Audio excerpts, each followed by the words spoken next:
갈라디아서 2장 자 봅시다. 17절에서 21절까지. 자, 이제 오늘 마지막 부분입니다. 너무나도 또 우리가 잘 알고 있는 말씀이죠. 갈라디아서 2장 17절에서 21절까지 하나님의 말씀을 교독하도록 하겠습니다. 만일 우리가 그리스도 안에서 의롭게 되려 하다가 죄인으로 드러나면 그리스도께서 죄를 짓게 하는 자냐? 결코 그럴 수 없느니라.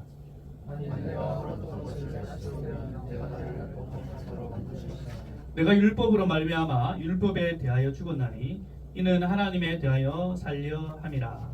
내가 그리스도와 함께 십자가에 못 박혔나니 그런즉 이제는 내가 사는 것이 아니라 오직 내 안에 그리스도께서 사시는 것이라. 이제 내가 육체 가운데 사는 것은 나를 사랑하사 나를 위하여 자기 자신을 버리시니 하나님의 은혜를 믿는 믿음을 안에서 사는 것이라. 함께 읽겠습니다. 내가 하나님의 은혜를 폐하지 아니하노니 만일 의롭게 되는 것이 율법으로 말미암으면 그리스도께서 헛되이 죽으셨느니라. 아멘. 너무나도 유명한 말씀. 그리고 여러분 평생 살아가면서 요한복음 3장 16절과 하나님의 세상을 맞죠? 그리고 갈라디아서 2장 20절은 여러분 평생 어디서나 말씀을 좀 기억하시고 또 외워야 될 말씀입니다. 갈라디아서 2장 20절은 만약에 못 외우겠다 그러면 찬양을 부르십시오. 내가 그리스도와 함께 찬양을 부르시면 이 말씀이 이루어지니까요. 갈라디아서의 주제는 이제 자유함이죠. 자유가 무엇인가? 우리가 자유함을 얻게 되었다. 어디 안에서요? 예수 그리스도 안에서 우리가 자유함을 얻게 되었다는 사실을 갈라디아서에서 말씀을 하고 있습니다. 갈라디아서에서 특별히 이 말씀, 우리가 자유함을 얻었어 라는 이 말씀을 사도 바울이 강력하게 얘기한 이유가 무엇입니까? 예수 안에서 획득된, 얻게 되어 된 이 자유함을 어떤 자들이 누군가가 빼앗으려 했기 때문이죠. 그게 누굽니까? 바로 율법주의자들이죠. 율법주의자들에 의해서 이미 우리들에게 획득되어진 예수 그리스도 안에서 얻게 되어진 이 자유함을 율법주의자들이 뺏으려고 했다. 그래서 사도 바울이 강력하게 다시금 되돌리기 위해서 우리가 자유함을 얻었어. 그래서 갈라디아서에서 강력하게 이 자유함에 대해서 얘기를 하고 있습니다. 자, 그렇다면 왜 율법주의자들이 이렇게 우리가 누리고 있는 이 자유함을 뺏으려 했을까? 왜 그랬을까요? 자기들도 자유함 되지 않습니까? 안 그래요? 자기들도 자유함 되잖아. 얼매이지 않고 자유하면 되는데 왜 율법주의자들이 이렇게 전애들이 자유함을 바라보고 그것을 왜 빼앗으려 했을까요? 저는 그게 한 두 가지 정도로 생각되었습니다. 하나는 무지예요. 율법자들이 무지합니다. 예수 그리스도 참된 복음에 대해서 무지했다는 거죠. 구약의 말씀은 정통했을지 모르겠지만은 그 구약에서 말하는 참된 메시아에 대한 부분들을 몰랐기 때문이죠. 무너지게 한 담, 이방인과 유대인과 하나 되게 하신 그 예수 그리스도, 그 십자가의 은혜를 무지했기 때문에, 몰랐기 때문에. 여러분, 무지함이 주는 영향력이에요. 아주 잘못된 영향력이죠. 율법주의자들이 참된 예수 그리스도를 알았다면 이렇게 했겠습니까? 저들도 자유함을 누렸겠죠. 여러분, 모른다는 거 용서안 받는 게 아닙니다. 내가 몰랐기 때문에. 아닙니다. 우리가 언젠가는 하나님 앞에 서게 될 것인데, 심판 앞에 서게 될 것인데 저 몰랐습니다. 되겠습니까? 말씀에 이런 게 있었습니까? 예수님께서 우리 죄를 사해해 주셨습니까? 저 몰랐습니다. 여러분, 납득이 안 되는 말입니다. 이거는 율법주의자들이 이 자유함을 뺏으려 했던 거 무지예요. 몰랐기 때문입니다. 우리가 경계해야 될 부분이죠. 무지함이 용서 안 받는 건 아니거든요. 기억하시기 바랍니다. 또 한 가지는 기득권이에요. 기득권. 구별이라는 본인 스스로 율법주의자들이 행하고 있는 그런 어떤 그 구별됨의 거룩한 포장지를 자기들이 가지고 있다는 거죠. 왜? 이것을 통해서 구별됨을 통하여서 자기들이 행하는 일, 구별됨을 통해서 기득권을 유지하기 위해서 어떤 특권을 가지기 위해서 이걸 내려놓지 못한다는 거죠.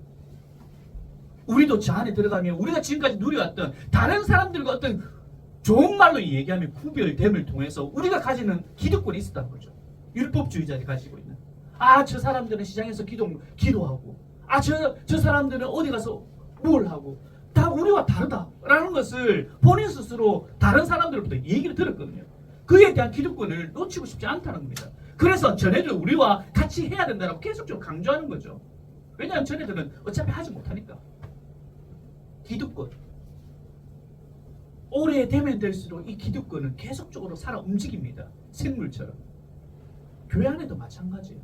오래되면 오래될수록 우리 안에 알지 못하는 여러 가지 기득권이 움직입니다.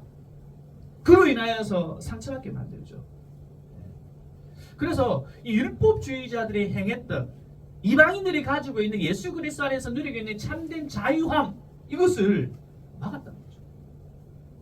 첫 번째는 뭐라고요? 무지. 두 번째는 뭐라고요? 기득권. 혹시 우리 가운데도 스스로를 한번 바라보면 좋을 것 같습니다. 신앙, 소위 말하는 그런 신앙생활, 교회생활이 오래 가면 갈수록 이 두 가지가 깊어집니다. 왜냐하면요, 다 안다고 생각해요. 제가 지난주에 부산에 다녀왔지 않습니까? 참 아쉬웠던 것은 제가 11년 만에 간 교회인데 그냥 그분들이 다 계세요. 다시 말해서 11년 안에 새로운 분들이 거의 안 보이더라고요. 젊은 층이 없어요.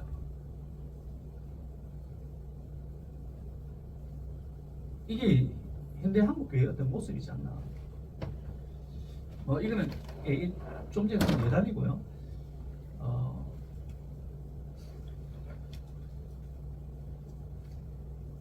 신앙생활을 오래 하면 오래 할수록 본인 스스로가 잘한다고 생각해요. 말씀에 대해서 잘한다고 생각합니다. 여러분 회개하셔야 됩니다. 본인 스스로 다 깨닫고 있다고 생각해요. 그래서 어떤 말씀에 대한 부분들을 강조하거나 또 배우며 어떤 것들이 있다면 아직 우리 교회는 그런 부분들이 좀 많이 있진 않죠. 아직까지. 근데 이제 그런 부분들이 말씀을 배웁시다 이런 강좌가 열리면 나는 말씀을 다 알아라고 하는 분들이 들어 계시거든요. 우리는 그렇게 되지 않으면 좋을 것 같습니다. 또 어떤 우리 안에 어떤 기득권이 있는지를 좀 돌아보면 좋을 것 같고요. 자, 아무튼 지금 우리가 누리고 있는 이 자유함이 얼마나 소중한가 보셔야 됩니다. 여러분들이 지금 시대가 아니라 구약 시대 때 여러분들이 태어났다 한번 생각해 보십시오. 여러분들이 유대인이다, 그 당시에는 유대인이라 부르지 않았죠. 일단 이스라엘 백성을 한번 생각해 보십시오.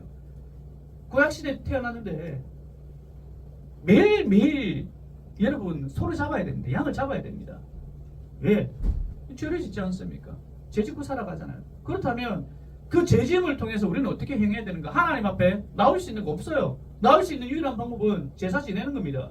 여러분 귀하게 여기기는 흠 있는 거 아니에요. 다리가 쩔뚝거리거나 이 소 이제 이 양은 좀 필요 없어. 그런 양소 가져오면 안 됩니다. 가장 싱싱한 놈, 가장 팔아서 돈 내는 거 갖고 와야 돼요. 가지고 나와서 여러분이 잡으셔야 됩니다. 얼마나 힘듭니까? 지금 여러분 그렇게 예배 드립니까? 오늘도 영과 진리로 우리 하나님 앞에 예배로 나와. 이 얼마나 자유합니까? 자유롭습니까? 자, 그렇다면 우리가 지금 그렇게 예배를 드리고 있지 않은데 이 자유함은 어떻게 얻게 되었는가? 우리가 어떻게 가지게 되었는가? 보셔야 된다는 거죠. 바꾸어서 얘기하자면 오늘 갈라디아서에서 계속 얘기하고 있는 바가 무엇인가 하니 이 자유함은요 우리가 어떻게 의롭게 되었는가와 동일합니다. 이 자유함은요 우리가 어떻게 의롭게 되었는가 동일하게 얘기가 되어지고 있는 거죠. 뭡니까? 율법입니까? 아니면 믿음입니까? 이것이 계속적으로 갈라디아서에 있어서 얘기하는 거죠. 율법인가? 너네들이 의롭게 되었는가? 너네들이 자유롭게 되어진 것이 율법인가? 아니면 믿음인가? 한쪽에서 율법이다. 율법으로 우리는 의롭게 되어질 수가 있다. 자유함으로 나아갈 수 있다. 이것이 한 측면이죠. 한 측면은 뭡니까? 믿음으로 의롭게 될 수가 있다. 뭡니까? 뭐죠? 뭡니까? 믿음으로죠. 그래서 갈라디아서 이것이 너무나도 중요하기 때문에 갈라디아서 2장 한 장에 걸쳐서 얘기하지 않습니까? 큰 사례 두 가지를 들어서 어디입니까? 첫 번째 장소 어디죠? 예루살렘에서 일어났던 사건. 이것이 율법이 아니라 믿음으로 우리가 자유함을 얻었습니다. 의롭게 되었습니다. 첫 번째 예루살렘에서. 두 번째 어디에서요? 안디옥에서.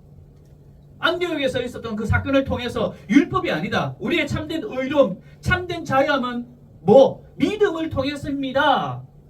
안디옥에서 일어난 사건에 대해서 얘기를 하죠. 이 의로움은요, 성경의 주제입니다. 핵심 주제예요. 성경 전체에 흐르는 주제입니다. 영어로 justification이라고 그러죠. 칭이라고 그러죠.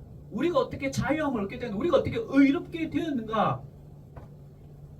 갈라디아에서 핵심 주제이고 성경에서 우리에게 줄곧 얘기하는 겁니다. 우리가 자유함을 얻었다. 어떻게 얻었는가? 우리가 어렵게 되었다. 어떻게 어렵게 되었는가? 이것을 아는 것이 중요하다는 겁니다. 사람이 왜 변하지 않는가? 자기 자신을 모르기 때문이에요.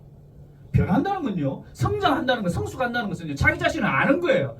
자기 자신을 알아야지 성장과 성숙이 가능한. 우리 아들, 딸 테니스 하잖아요. 성장과 성숙하기 위해서는 뭡니까? 자기 자신을 알아야 돼요. 내가 포핸드가 강한지, 포핸드가 안 되는지, 백핸드가 안 되는지, 발리가 안 되는지 자기가 알아야 돼요. 본인 스스로 뭡니까? 나는 잘해. 그러면 그 사람 성장이 있습니까? 없습니까? 절대 일어나지 않습니다. 우리가 공부를 할 때도 나는 뭐가 잘 안 돼. 알아야지 그 안 되는 부분에 뭐 더 열심히 하잖아요. 그래야지 변화가 되어지고 성숙하는 겁니다. 우리 자신을 아는 겁니다. 바로 이거예요. 칭의가 중요합니다. 우리가 뭐 의로움을 받았다는 겁니다. 이것을 알아야 되는 겁니다. 이것이 우리의 모습이거든요. 우리가 어떻게 됐다? 의롭게 되었다는 사실입니다. 이것을 성경에서 얘기를 합니다. 모든 사람이 죄인이거든요. 죄를 짓고 살아갑니다. 그것은 성경에서 얘기하죠. 원죄가 있고 그리고 뭡니까? 자범죄가 있다는 겁니다. 아담과 하와가 지었던 그 죄, 우리의 원죄죠. 뿐만 아니라 뭐 자범죄, 우리가 살아가면서 어제도 죄 지었잖아요. 우리 죄를 짓고 살아가잖아요. 자범죄. 우리는 뭐 그래서 모든 사람이 뭐 죄인이라는 거죠. 따라서 이 죄인들은요, 하늘의 재판에서는요, 모두 유죄 판결을 받아야 됩니다. 맞습니까? 죄를 지었기 때문에 유죄 판결을 받는 것은 당연한 거예요. 만약에 죄를 지었는데 당신은 무죄입니다. 그러면 그 판사 불의한 판사예요. 맞습니까? 죄를 지었음에도 불구하고 당신은 죄가 없습니다. 이거 말도 안 되는 소리죠. 불의한 재판입니다. 그래서 사실 우리 모두는요, 정죄의 판결 아래 놓여져 있는 사람입니다. 당신 죄가 있어 라고 판결 앞에 놓여져 있는 사람들이에요. 물론 성경에서 바라봤을 때 율법을 완전히 지키고 죄를 짓지 않는 사람은 뭡니까? 유죄 판결이 아닙니다. 다시 얘기, 율법을 완전히 지키면요, 약 365가지 있는 율법을 완전히 지키면 그 사람은 죄가 없는 거예요. 그리고 죄를 짓지 않는 사람은 유죄 판결을 받을 수 없습니다. 하지만 성경에서는 줄곧 우리에게 얘기합니다. 뭡니까? 모든 사람이 죄를 범하였음에 따라서 우리 모두는 정죄받아야 돼. 땅땅땅 당신은 죄인입니다. 그래서 지옥의 형벌에 가야 될 사람들입니다. 맞나요? 하지만 성경에서는 얘기합니다. 이것으로 마치는 것이 아니라 우리에게 복음의 소식을 전하죠. 하나님께서 죄인들을 위해서 당신의 유일하신 아들 예수 그리스도를 보내셔서 십자가의 고통과 치욕을 당하게 하시잖아요. 죄인들이 마땅히 가야 할 고통 대신 지셨잖아요. 그리고 인간으로서 하나님의 율법을 예수 그리스도께서 다 지키심을 통해서 죄인들이 마땅히 행해야 할 의로움을 다 이루신 분이 누굽니까? 예수님이십니다. 따라서 우리가 예수 그리스도를 통해서 두 가지를 획득할 수 있습니다. 하나는 의로움입니다. 또한 하나는 죄사함입니다. 예수 그리스도의 십자가의 사역을 통해서 그분께서는 완전히 의로우시잖아요. 또한 그분께서는 뭐 죄를 사해 주셨잖아요. 그것을 우리는 받았다는 거죠. 이에 근거해서 예수 그리스도를 믿는 자들에게 그리스도의 공로가 우리에게 주어지는 겁니다. 예수님께서 완전하게 이루신 것을 우리가 받은 거예요. 그리스도의 공로, 예수께서 하신 것을 우리가 그대로 받는 겁니다. 예수님께서 형벌을 받으셨기 때문에, 예수께서 우리 대신 형벌을 받으셨기 때문에 우리가 그분을 믿고 회개할 때 우리에겐 더 이상 죄가 없다는 사실입니다. 하나님께서 우리 자신을 바라보는 것이 아니라 우리 안에 계신 예수 그리스도를 바라보시기 때문에 죄를 다 치루었다라고 여겨주시는 거죠. 잘 들으시기 바랍니다. 여겨주시는 겁니다. 지금 우리 칭에 대해서 제가 얘기를 하고 있습니다. 또한 예수님께서 인간으로서 하나님의 모든 율법을 다 지키셨기 때문에 그리스도를 믿는 자들에게는 예수께서 평생에 행하신 선한 일들이 자기의 것으로 여겨집니다.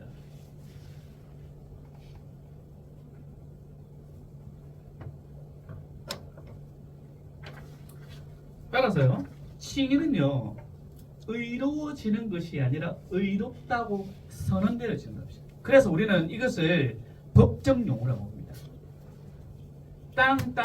당신이 네가 의로워졌어, 이것이 아니라 당신은 의롭다고 선언되어질 겁니다. 여전히 우리는 연약하고 여전히 죄인입니다. 죄인임에도 불구하고 하나님 앞에서 무죄하다고 선포되어지는 것이 칭의입니다. 실제로 우리의 죄가 없어지는 것이 아니라 하나님께서 의롭다고 선언하시는 것이 이 칭의입니다. 그 결과 우리가 하나님의 자녀가 되었고 하나님과 바른 관계 안에 들어갈 수 있게 되었습니다. 죄가 있음에도 용서함 받고, 죄가 있음에도 무죄함을 선포받고,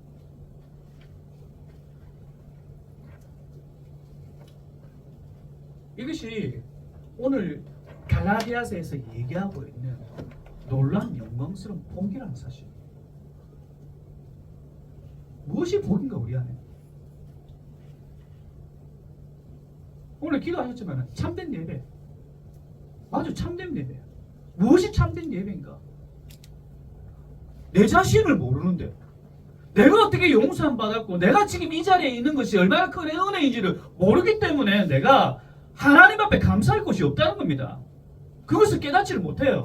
내가 이 자리에 있는 것이 이 은혜 가운데 내가 있다는 사실을 정말 조금이라도 우리가 인지하고 깨닫게 되어진다면 하나님 앞에 우리는 바짝 엎드릴 수밖에 없는 사람들입니다. 왜 감격하지 않냐고요? 왜 기뻐하지 않는다고? 이 사실을 자꾸 놓치고 있잖아요. 그래서 오늘 성경은요, 다시 이 부분을 재차 설명하고 있고요. 더 나아가서 이러한 은혜를 받은 사람의 삶은 어떤 삶을 살아가야 되는가에 대해서 오늘 본문이 얘기하고 있어요. 2장 17절에 이렇게 얘기합니다. 만일 우리가 그리스도 안에서 의롭게 되려 하다가 죄인으로 드러나면 그리스도께서 죄를 짓게 하는 자냐? 결코 그럴 수 없느니라. 사실 이 2장 27절의 말씀이 굉장히 복잡해요. 쉽지 않은 본문이에요. 다양한 해석들이 존재합니다. 이게 무슨 말인지 알겠어요? 만일 우리가 그리스도 안에서 어렵게 되려 하다가 죄인으로 드러나면 그리스도께서 죄를 짓게 하시는 자냐? 결코 그럴 수 없느니라. 이건 뭐냐면요, 지금 바울이 얘기하고 있습니다. 근데 바울이 얘기하고 있는데 바울의 대적자들이 바울이 전한 복음에 대한 공격이 있잖아요. 그 공격에 대한 바울의 입장입니다. 지금 바울이 지금 얘기하고 있는, 맞나요? 지금 바울이 쓰고 있는 거 맞죠? 바울이 쓰고 있는데 뭐냐면 바울의 대적자들이 한 얘기를, 그 얘기를 다시 한 번 더 바울의 입장에서 설명하는 부분입니다. 제가 좀 더 이 부분을 헬라어로 좀 살펴보도록 하겠습니다. 에이데 제톤테스 디아, 나 못 외웠어. 디아코노스나이 대, 그러나 만일 우리가 추구한다. 뭘 추구하는가? 어렵게 되는 것을 우리가 추구한다는 겁니다. 어려움 우리가 추구한다. 지금 칭에 대해서 여기서 설명하고 있어요. 어디 안에서? 그리스도, 예수 그리스도 안에서, 그리스도 안에서 어려움을 추구한다. 그러니까 칭에 대한 부분이죠. 우리가 어떻게 어렵게 되어지는가? 예수 그리스도의 믿음으로 어렵게 되어진다는 거죠. 맞습니까? 이것을 대적자들 또한 얘기합니다. 그런데 중요한 것은 지금 이 뒷부분입니다. 헤우레세멘 카이 아우토이 하마르토 하마르토로이. 이 말이 뭐냐면 우리가 발견되어지는데 우리 또한 역시 죄인으로 발견되어지는, 믿음으로 어렵게 되었다면서 근데 왜 죄인이냐? 그렇게 믿음을 강조하고 있는데 그러면 우리가 죄인이 되어져야 되지 않지 않냐? 근데 죄인이지 않냐? 이것이 바울의 대적자들이에요. 그래서 율법을 계속 행해야 된다. 이해가 되나요? 바울의 대적자들 지금 얘기하는 겁니다. 바울이 전하지 않았냐? 믿음으로 어렵게 된다면서. 그런데 사실 봐봐. 죄인이잖아. 너네들 죄인으로 드러나잖아. 죄 짓고 있잖아. 이것이 바울의 대적자들이에요. 그 말에 대해서 다시 바울이 지금 얘기하는 겁니다. 그렇게 한다면, 너네들 그렇게 얘기를 한다면 아라 크리스토스 하마르티아스 디아코노스, 이 말은 뭐냐면 그렇게 된다면 그리스도께서 죄의 종이냐? 그러면 예수께서 죄의 종이 되는 건가? 네, 게노토. 결코 그럴 수 없다. 예수 그리스도가 죄의 종이냐? 될 수 없다. 결코 그럴 수 없다. 라고 얘기합니다. 그리고 더 나아가서 이제 이렇게 얘기하죠. 뒤로 넘겨주기 바랍니다. 18절 함께 읽겠습니다. 시작.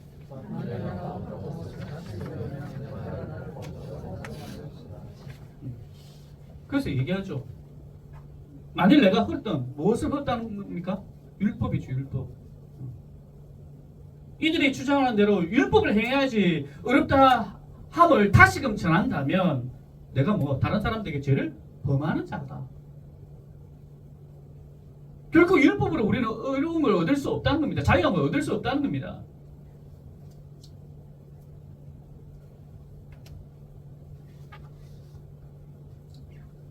이 징에 대해서 얘기를 하고 있는 거예요. 지금. 자꾸 율법으로. 그리고 대적자들은 얘기하죠. 믿음으로 얻게 됐다면서. 근데 왜 죄를 짓고 있냐? 바울의 대적자들이 얘기하거든요. 그래서 사도 바울은 그럼에도 불구하고 만약 그렇다면 너희들 그렇게 얘기한다면 예수 그리스도께서 죄를 짓게 하는 자이냐? 죄의 종이냐?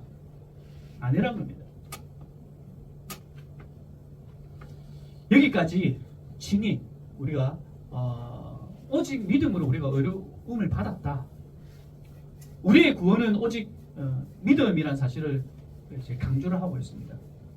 갈라디아서 1장이 지나지고 이제 2장 이제 끝부분이잖아요. 예루살렘과 안디옥에서 일어났던 사건들 무엇을 강조하기 위해서? 율법이 아니라 뭐? 믿음, 오직 믿음을 강조하기 위해서 이제 마지막 끝부분입니다. 이 부분이 진실이고 사실이잖아요. 그러나 우리가 조심해야 될 부분인데 여기서 믿음입니다. 믿음을 강조하고 있잖아요. 그러면 우리 기독교인들, 특히 종교개혁 이후에 우리가 계속적으로 설교 들었던 저와 여러분들, 여기서 우리는 조심해야 될 부분입니다. 믿음으로 어렵다함을 얻은 것, 믿음으로 우리가 구원을 받은 것, 이 믿음이 핵심인데 여기에 우리는 너무나 잘 알고 있어요. 귀가 열려 있습니다. 하지만 이 믿음에 대한 부분을 단순한 직접 동의로 여기시면 안 된다는 겁니다. 내가 믿습니다. 이렇다고 해서 내가 믿음이 있는가? 여기에 우리는 함정이 빠지는 거죠. 그래, 우리가 믿음으로 구원을 받았어. 이 놀라운 이 칭의의 은혜 너무나도 잘 알거든요. 우리 개신교인들 너무나 잘 알거든요.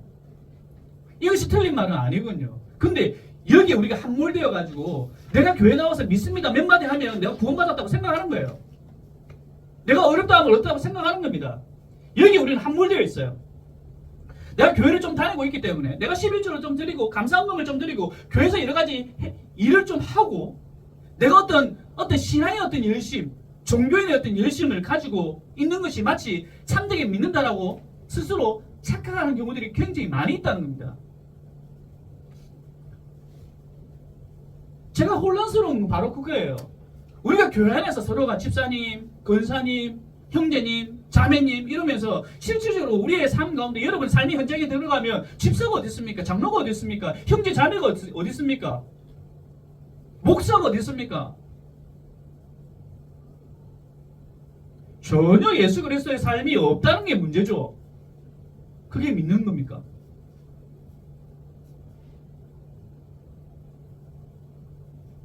왜 우리가 그렇게 반응하지 못해? 다시 얘기합니다. 무지입니다. 무지. 말씀을 모르기 때문에. 말씀이 주는 영향력, 말씀이 살아있다면서요. 영과 골수를 찔러 쪼갠다면서요. 그게 말씀이군요. 그러면 내가 삶을 살아갈 때 그 말씀이 계속적으로 우리를 책찍질하고 또 살아계신 성령께서 우리의 마음을 자꾸만 조명해 주시고 끌어가시거든요. 그게 믿음의 사람이거든요. 그런데 우리는 단순하게 교회 나와서 믿습니다 몇 마디 하고 내가 정말 믿는 줄 착각하는 경우들이 많다는 거예요. 이게 우리는 회개해야 됩니다. 우리 자신을 보셔야 됩니다. 왜 우리가 변하지 않는가? 왜 우리가 성장하지 않는가? 성숙하지 못하는가? 내 자신을 지금 바로 모르기 때문이에요, 사실. 여러분, 믿는다는 것은요, 하나님을 향한 신뢰와 전적인 절대 의존이 나타나는 거예요. 믿는다는 것은요. 보세요. 저는 윤병년입니다. 고려시락 대학원에서 학위를 마쳤습니다. 그리고 드램프 교회를 섬기고 있습니다. 그리고 GS25 일산 샤인점을 운영하고 있습니다. 맞나요? 제가 거짓말 하나요? 사실입니다. 이 사실을 믿는 것과 여러분이 저를 믿는 것과 달라요.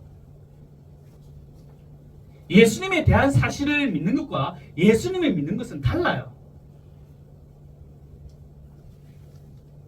많은 학자들이, 고고학자들이 예수님을 믿어요. 예수님이 당대에 행했던 어떤 사실들 믿어요. 근데 예수님을 믿습니까? 달라요. 그 사실을 믿는 것과 그 대상을 믿는 것과 달라요. 여러분 무엇을 믿고 있나요? 참된 믿음, 참된 예수 그리스도를 믿는다는 것은요, 우리가 그분을 전적으로 신뢰하는 겁니다. 의지하는 겁니다. 소통이 되는 거예요, 계속적으로. 그게 믿는 겁니다. 우리를 좀 돌아봤으면 좋겠습니다. 우리의 믿음, 단순히 어떤 그 사실을 믿고 있는가, 물론 중요하죠. 하지만 그보다 더 중요한 것은 그 사실을 이루신 그분을 전적으로 내 삶 가운데 대입시켜서 그분을 향한 의존과 신뢰함이 있는가. 마치 우리 예수님을 믿는 것이 부적을 믿는 것과 같지는 않나요? 뭔가 문제가 있어야지 그분께 찾아가. 예수님을 마치 무당으로 여기는 경우가 많아요. 마치 내 앞에 문제가 생기면 그분께 가요. 예수님 무당입니까? 그리고 세상 사람들은 문제가 있을 때 무당을 찾아가죠. 문제가 없으면 무당 찾아갑니까? 안 찾아가요. 우리는 어떤가요? 우리도 특별한 내 가운데 시련과 고난과 어려움이 있으면 항상 그분 앞에 더 나아갑니다. 더 엎드려요. 근데 평상시에는 어때요? 아무 일이 일어나지 않으면 누가 주인인가요? 그분께 내 모든 전적인 부분들을 맡기고 의지하며 신뢰하나요? 안 하잖아요. 여러분이 결정하는 99%가 여러분의 판단과 의지잖아요. 무엇이 믿는 겁니까? 무엇이 믿는 겁니까? 그러니까 믿음의 삶이 안 나타나는 겁니다.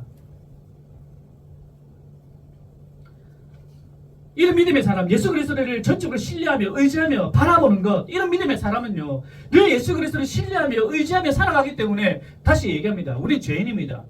하지만 죄에 빠져 살지는 않아요. 무슨 말인지 아닙니까? 죄에 빠져 잘 들으십시오. 죄를 짓지 않는 것이 아니라 빠져 살지는 않습니다. 흠뻑 젖어들지는 않아요. 나오게 되어 있어요. 그리고 또 뭐합니까? 회개합니다. 내가 무엇을 잘못했는지 알잖아요. 그 방에서 깨닫게 하잖아요. 그래서 우리가 예배 전에 나와서 회개하지 않습니까? 회개한다는 거, 자기 자신에 대해서.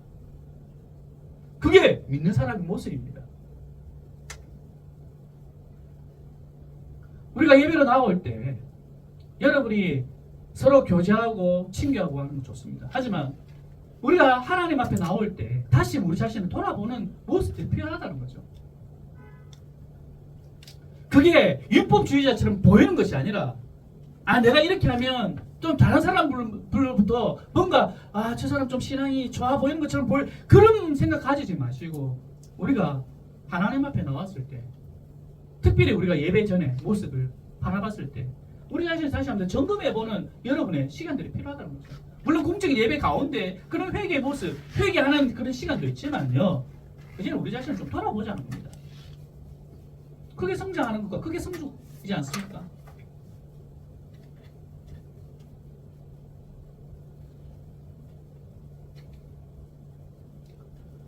옛날에 얘기하는 건 정말 좀 싫지만은 우리는 제가 어렸을 때였던 그 교회 모습은요, 예배 전의 모습은요, 여전히 강한 내리에 사로잡혀져 있습니다. 그분들이 예배 전에 나와가지고 뭘 그렇게 잘못했는지 기도하면서 눈물을 흘리세요. 하나님 앞에 나와서 감히 나올 수 없는 저를 이 자리에 부르신 그 은혜를 기억하면서 기도하는 모습이 여전히 제 내린 속에 가득 차 있습니다. 현대인의 교회 모습 보십시오. 우리 예배 전의 모습을 한번 보시기 바랍니다. 어떤가요? 여러분한테 뭐 거룩한 척 해라는 건 아닙니다. 오늘 우리가 말씀에 빗대어서 우리는 어떤가 합니다. 우리가 믿습니다라고 하는데 그 믿음의 행태가 우리는 어떤가 좀 보자는 겁니다. 믿음은요, 예수 그리스도의 전적으로 신뢰하며 의지하는 겁니다. 오늘도 그 자리에 나왔지 않습니까? 그렇다면 내 자신이 하나님 앞에서 정직하지 못했던 우리의 모습을 바라보면서 엎드려야 될 부분이 있지 않나요?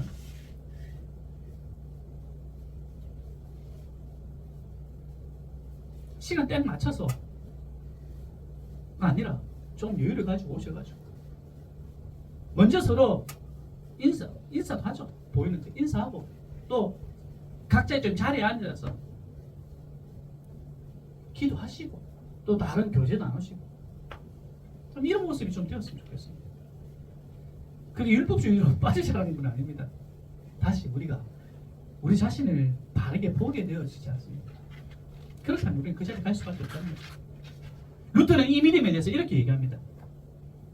넘기세요. 자, 믿음은 사람의 마음속 깊은 곳에서 그에 상응하는 그에 상응하는 체험을 갖고 있지 않는 한 한낱 공상에 지나지 않는다. 이게 우리 사실 어떻게 보면 우리가 빠져 있는 함정이에요. 내가 믿음이 있다. 어떠한 체험이 내 가운데 있지 않는 한 공상이래요. 그거는 나 믿음 가지고 있어. 나 믿음 가지고 있어. 이런 공상에 빠질 수 있다는 겁니다. 그러므로 그것은 아무런 효력을 발휘하지 못하며 더 나은 삶을 이루지 못한다. 맞잖아요.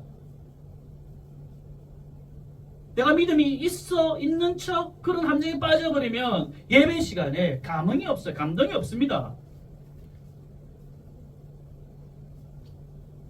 하지만 믿음은 하나님이 우리 속에서 일으키는 그 무엇이다. 그것은 우리를 변화시키시며 우리는 하나님으로부터 다시 태어난다. 믿음은 옛 아담을 죽이고 우리를 마음과 생각과 우리의 모든 힘에서 전혀 다른 사람으로 만들어 놓는다. 무엇이요? 믿음이. 그리고 믿음은 성령이 동반된다.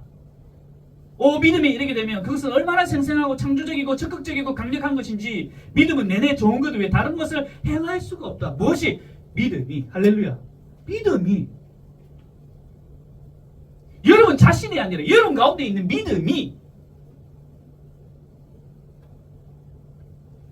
내가 가지고 있는 어떤 지식과 백그라운드와 내가 어떤 것을 꺼내어내서가 아니라 내 안에 어떤 것, 바로 그 믿음, 전적으로 주어지는 그 믿음이 나를 그렇게 행하게 만든다는 겁니다.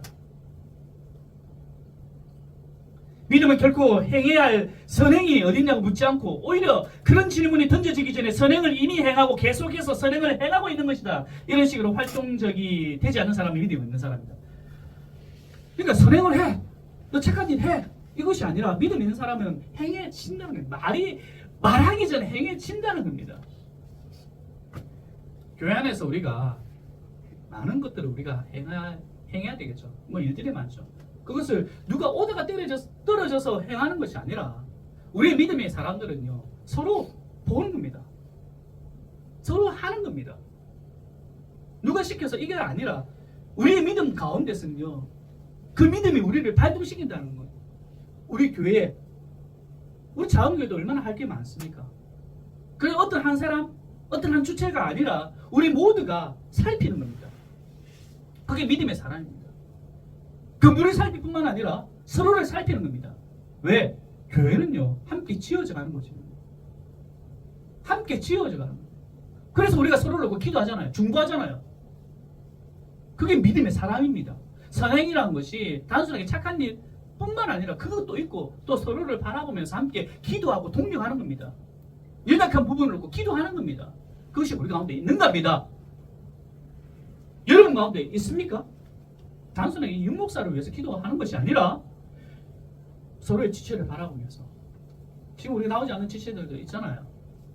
기도하고 섬기고 우리가 도와줘야 될 부분이 무엇이 있는가 좀 돌아보고 있냐는 겁니다.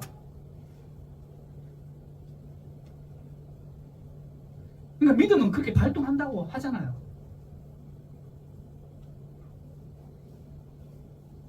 다시 우리가 봅시다. 우리의 믿음. 우리가 믿음이 있다고 하는데 우리의 믿음의 모습들을 한번 살펴보자는 겁니다.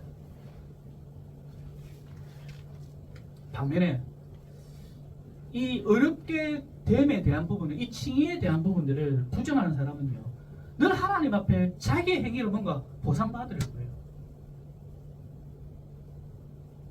늘 자기의 행위로 뭔가 인정을 받으려고 해요. 그래서 내 가운데 어떤 감사와 평안함보다는 의식적으로 자꾸 뭔가 해요. 지난주에 이게 가면을 쓰게 됩니다. 자꾸 뭐 의식적으로 남들에게 뭔가 보여주기 위해서 그러면서 하나님께 뭔가 인정을 받으려고 그에 대한 감사가 있습니까? 공부를 잘하는 친구들은요 본인 스스로 할 때 공부를 잘해요. 이게 잘한 사람들이 없어가지고 잘 모르겠지만은 뭔가 타인으로부터 자꾸만 이렇게 해라 이러면 못합니다.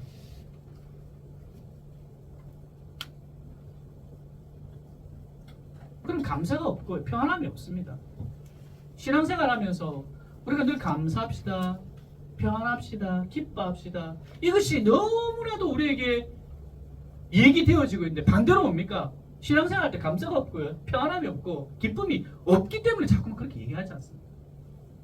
우리가 오늘 이 자리에 할 때 서로를 바라볼 때 평안합니까? 우리가 이 지체를 봤을 때 기쁩니까?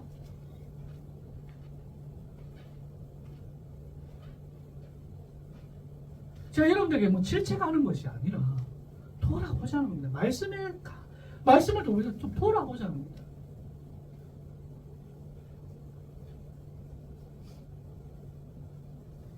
이 칭의를 부정하면요 십자가의 은혜와 위로하심은 절대 맛볼 수가 없습니다. 승리하심과 능력도 절대 맛볼 수 없습니다. 왜냐하면 내 걸 자꾸 끄집어내 살려기 때문에 내 걸 뭔가 자꾸 할 수 있어 You can do that, I can do that 하십시오. 뭡니까? 결국 그 열심은 번아웃입니다. 결국 자기 열심은 한계밖에 볼 수 없어요. 열심을 가진다는 것은요 결국 뭡니까? 자신의 한계밖에 볼 수 없습니다. 아, 나는 안 되구나. 이게 바로 열심이에요.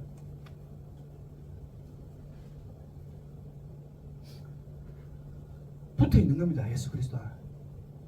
그게 믿음입니다. 붙어 있는 거예요. 붙어 계십니까?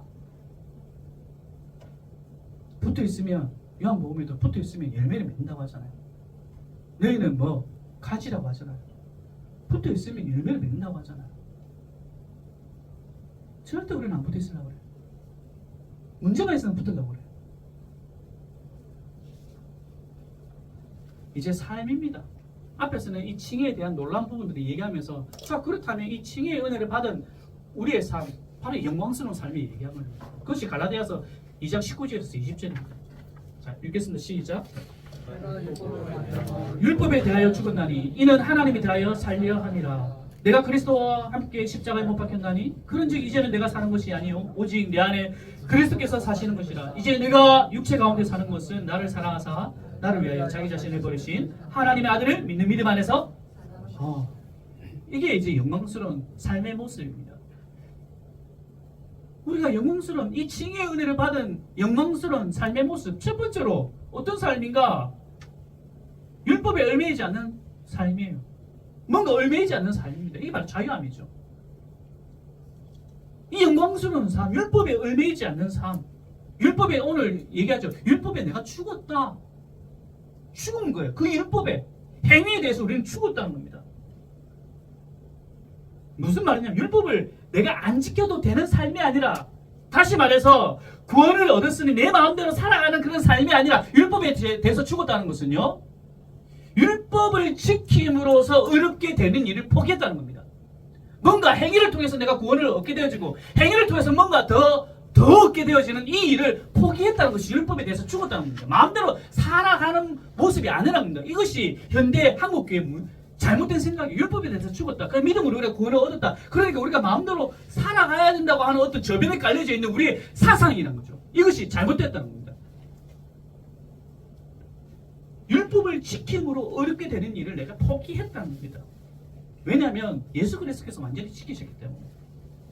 어떤 종교적인 행위에 의존하지 않게 되었다는 것이 우리의 자유함입니다. 영광스러운 삶이에요. 어딘가에도 구속받지 않는다는 겁니다.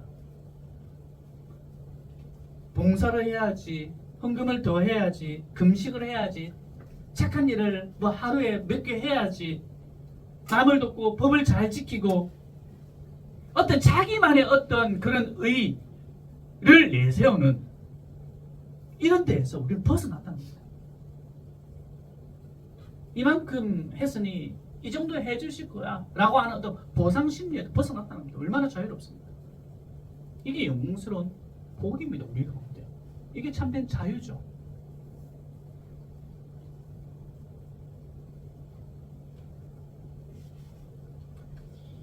오늘 우리가 읽었던 2장 20절에 그리스도의 능력으로 우리 옛자가 그분과 함께 십자가에 못 박혔고 죽었으며 그분과 함께 장사되었다는 것을 우리가 믿음으로 나아가는 거예요.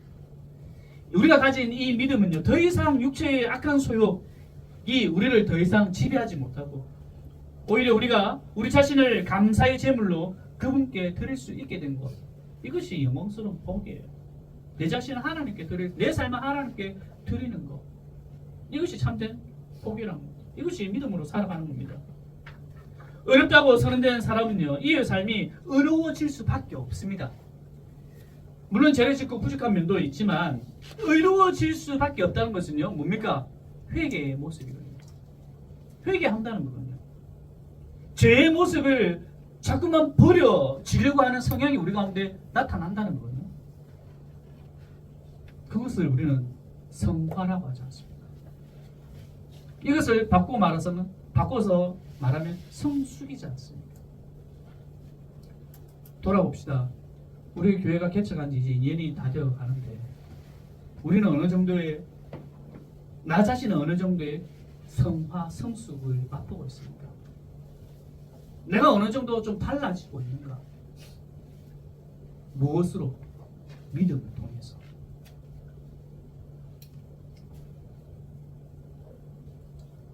이 부분 하고 마치겠습니다. 하이델베르크 교리문답 60문에 당신은 어떻게 하나님 앞에 어렵게 됩니까? 어렵게 됩니까? 자유함은 어떻습니까? 이렇게 질문합니다. 자, 함께 읽읍시다. 시작. 오직 예수 그리스도를 믿는 참된 믿음으로만 어렵게, 참된 믿음으로만. 시작. 비록 내가 하나님의 모든 계명에 대하여 크게 어겼다, 단 하나도 지키지 않았으며 여전히 모든 악으로 향하는 성향이 있다고 나의 양심이 고소할지라도 하나님께서는 나의 공로가 전혀 없이 순전히 은혜로 그리스도의 완전히 만족해 하심과 의로움과 거룩함을 선물로 주십니다. 하나님께서는 내가 오직 믿는 믿음으로서 이 선물을 받아들일 때 마치 나에게 죄가 전혀 없고 또한 죄를 짓지 않는 것처럼 그리스도께서 나를 위해 이루신 모든 순종을 내가 직접 이룬 것처럼 여겨 영광스러운 복. 한 주간도 우리가 무엇으로 살아가는, 율법으로 살아가겠습니까? 아니, 이런 말씀을 받았으면 정말 믿음으로 살아가는 것, 이것이 참된 영광스러운, 내 안에 믿음이 있다는 것, 이것만큼 영광스러운 게 어딨냐? 그렇다면 우리의 삶은 오직 예수 그리스도께 집중되어져서 우리가 행하고 있는 어떤 연약한 부분들, 부족한 부분들, 죄의 모습들, 그게 흠뻑 빠져 사는 것이 아니라 나와서 믿음의 삶, 그 가운데 참된 감사와 은혜가 있는 저와 여러분이 되기를 간절히 소원합니다. 함께 찬양합시다. 내가 그리스도와 함께 십자가에 못 박혀 죽었어. 우리 율법에 대해서 죽었습니다. 내 안에 이제 살아있는 것은 그 율법이 살아있는 것이 아니라 예수 그리스도의 참된 믿음이 살아있다는 사실, 감사함과 기쁨과 그 은혜 가운데 찬양으로 나가죠.